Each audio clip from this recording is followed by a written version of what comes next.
Hi. Have you ever sort of sat back and looked at the way that you do your presentations when you're trying to do a business presentation to somebody, when you're seeking new business? Well, I've got an idea for you to consider today. I'm David Seymour. This is the nitty-gritty of selling. A few years ago, it sort of dawned on me that it's not actually how good you are or how good your processes are or how good your business is as to whether you get the business as such. What it is about is how you deliver the message. So what I'm suggesting to you today is give this some serious thought, and it doesn't matter what business you're in, whether you're pitching for a big contract, pitching for the supply of some new equipment, or whether you're doing an appraisal and trying to get the listing for a nice property in town, or shit property in town for that matter. But here's what you need to consider. The delivery of that presentation is paramount. So many people go in, and you give this some thought. Have a think about this the last few times you've done a presentation of any description to potential clients or even existing clients. You go in there, you've got bold claims about how good your product is or how good you are, and the processes that you're going to go through, but you haven't really got any hooks in there to get the people interested in why you're doing things and what the whole process is about. What you're doing is just pitching you, and it's just a big blah. It's just blah, blah, blah. Look at me, look how good we are. Well, you need to get away from that.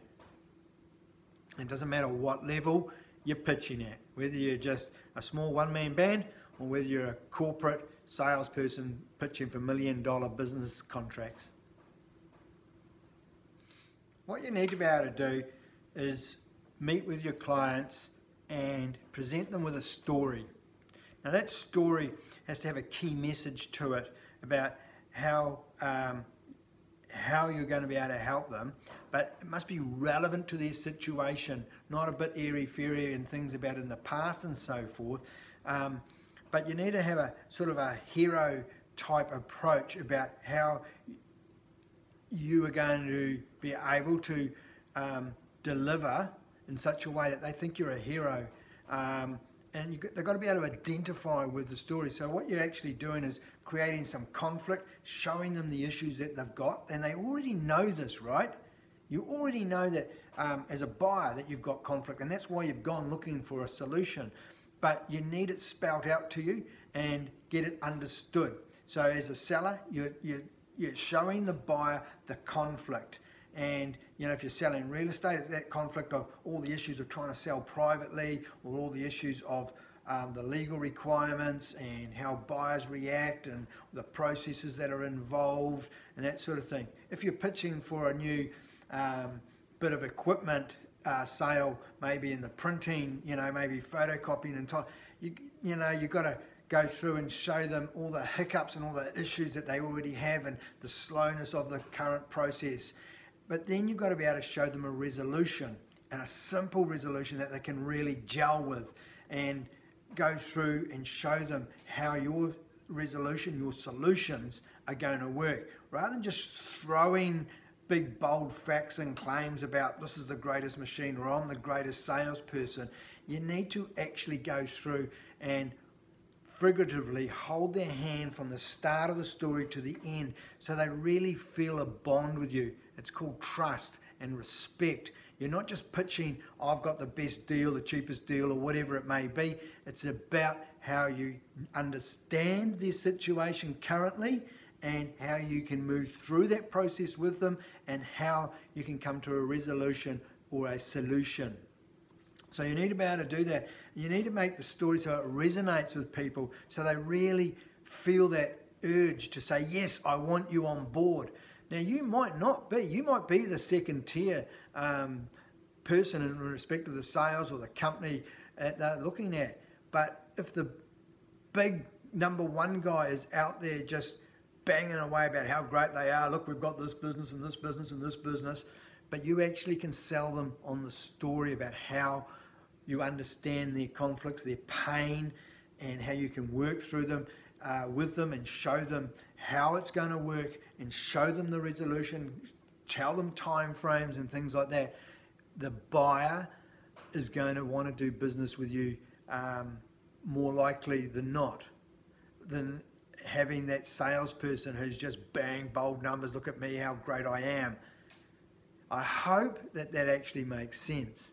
So if you look back through this video, I've been telling you that you need to gain people's confidence. You need to be able to prove that you understand their situation as it is currently, and you can help them, and you're going to show them how it's going to work, and you're going to provide them with a problem.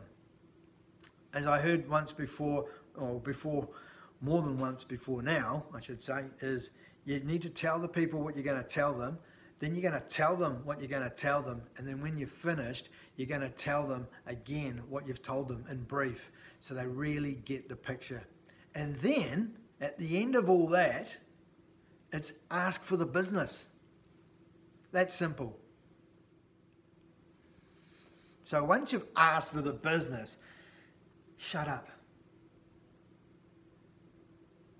and let them answer the question, whether they want to do business or not. They might have an objection. It may not actually be an objection of, I don't want to do business with you, but it may be, hey, I don't quite get what this is or that is. So you can then answer those objections and deal with them, make sure they've got an understanding of it, and then ask for the business again. It's called closing. Hopefully that makes sense. I'm happy to talk in more detail with it. Feel free to comment below, give me a call or an email if you've got any questions. And yeah, just try and change the way that you do the delivery. I'm pretty sure once you try, and particularly once you've practiced a few times and mastered it, that you will realize that you will get much more business by doing that storytelling type approach rather than just, boom, this is how good we are. I'm David Seymour. That's the nitty-gritty of selling today. Have a great day.